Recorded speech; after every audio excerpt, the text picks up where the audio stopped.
and welcome back to another video. This is going to be on the Honda HRX426 with a drive problem, and this is a fix that I've never seen before on YouTube or anywhere else, so stay tuned.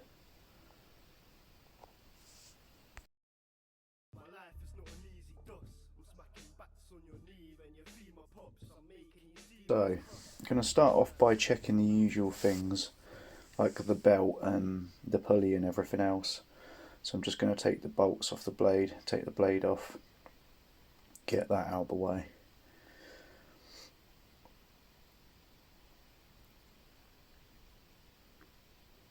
Make sure you keep everything together as usual.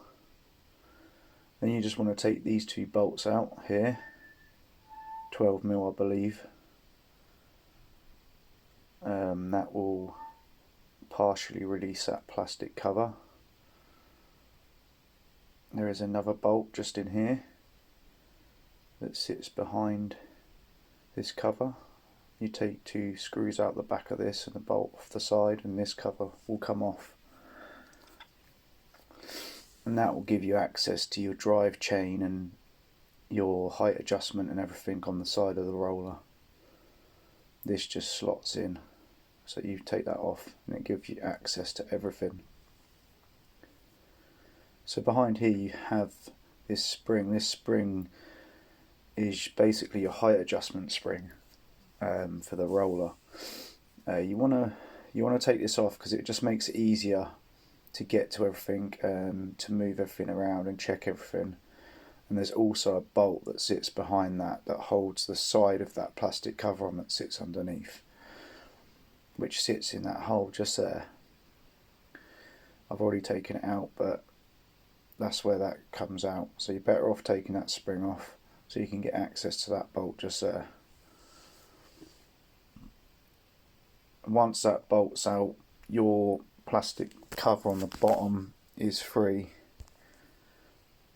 so that can now come off. So now you can see your belt and your pulleys and everything a lot more clearer,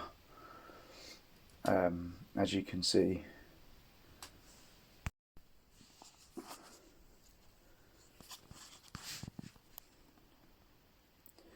So that cable there is your drive cable. You just want to give everything a good visual check. You also have roll pins on the axle that holds the drive in place. You see that hole just up there? That's supposed to have a roll pin in it. And as you can see, it's either not there or it's been sheared off. So Mixed Mowers actually has a video regarding a roll pin on the same model of mower, because this can be a reason why the drive isn't working. So I'm just going to squirt a bit of WD up there, and I've got these pin punches. I bought just a cheap pack of pin punches from Screwfix. I think they're only about 10-15 quid for a whole set, all different sizes. And then I bought these roll pins from Halfords, but you can get these pretty much anywhere. Halfords, just, they're close to me, they're only around the corner from Screwfix. So I just went and got a box from there. It comes with all different sizes in it. So I've just got the old roll pin out and lined this new one up with it just to see what sort of size we want. And these will squeeze together once you get them in.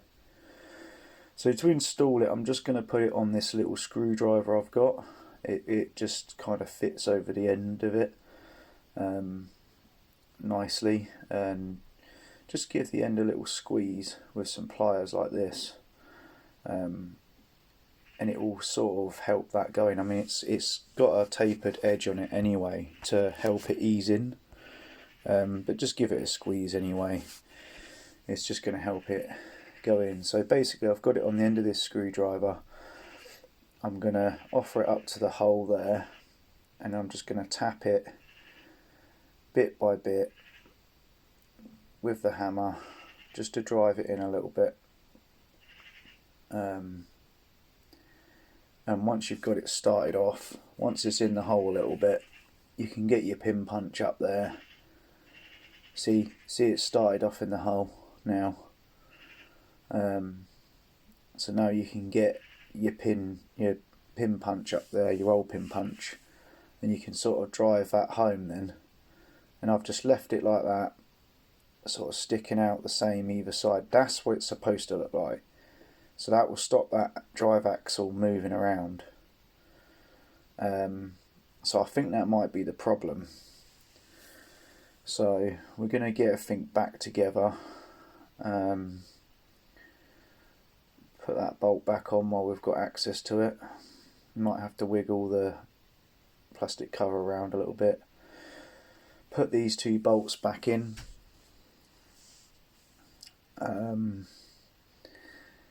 Make sure everything's tightened up. Put the blade back on. Sorry about the light. Torque them down. I say torque them down, just tighten them down. I never use a torque wrench. And then to get this spring back on, I'd say this is the easiest way. So I loop the top on first, and then I get a cable tie or something similar looped around the bottom, and it will just give you that extra bit of leverage on the spring. And it's still quite hard to get back in, but you will get it there eventually. With some manipulation it will go in. Then you just want to pop this cover back on, the bolt, and then the screws on the back just here. And that's everything back together again. So we're going to get it sat back up, put some new oil in it, because I think I drained the oil out of it. It was bad anyway. Some fresh E5 in it. And I'm going to take it onto the patch of grass across the ways and give it a little test.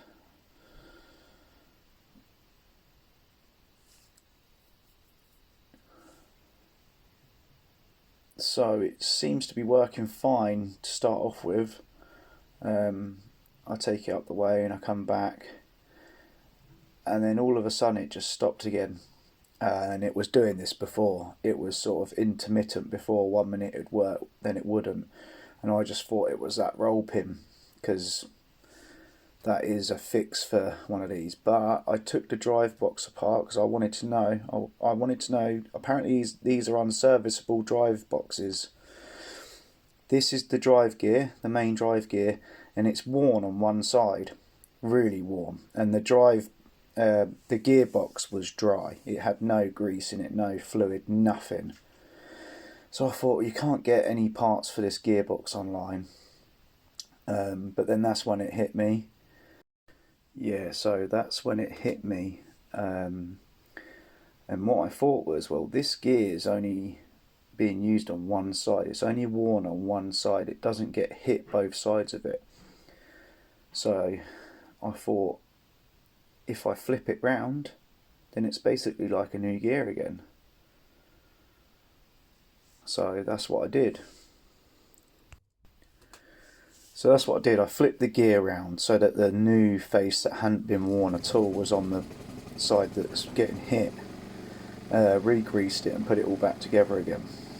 And it's now working how it should be. Like, it's a lot stronger than what it was. Obviously I tested it more, but it's a fix, and it's one I haven't seen with one of these gearboxes before, because I've never found a video of someone taking one of these apart and servicing it, because you can't get parts for them anywhere. You can't get one single part of that gearbox online. I've looked everywhere and I can't find it anywhere. So what you could potentially do with these mowers now is you could get that gear out and you could take it to a company. There's one near me in Royston, I think, that makes gears. They make purely only gears. You could take that to them and they could make you a load up. You know, even if it's 30, 40, 50 quid a gear, it's still worth it to service one of these mowers. So that's a fix on HRX426.